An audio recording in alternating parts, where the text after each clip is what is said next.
नमस्कार, भारत न्यूज 7 मध्ये आपल्या सर्वांचं स्वागत।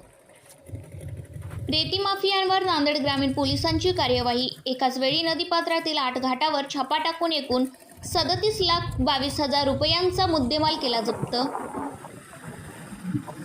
ग्रामीण पोलीस निरीक्षक ओमकांत चिंचोलीकर व पोलीस अधिकारी कर्मचाऱ्यांच्या सहाय्याने गोदावरी नदीच्या पात्रात बोटीच्या सहाय्याने कल्लाळ या पात्रातून हद्दीतील 8 वाळू घाटावर छापा टाकून अवैधरित्या वाळू उपसा करून मंजुरांच्या सहाय्याने होत असताना 3 आरोपींना ताब्यात घेऊन जवळपास 37,22,000चा मुद्देमाल जप्त केला असून संबंधित ठिकाणाहून 3 आरोपी पळून गेले असून या प्रकरणी गुन्हा दाखल केला असून या कार्यवाहीबद्दल जिल्हा पोलीस अधिकारी अविनाश कुमार यांनी ग्रामीण पोलीस निरीक्षक व अधिकारी कर्मचारी यांचे अभिनंदन केले आहे।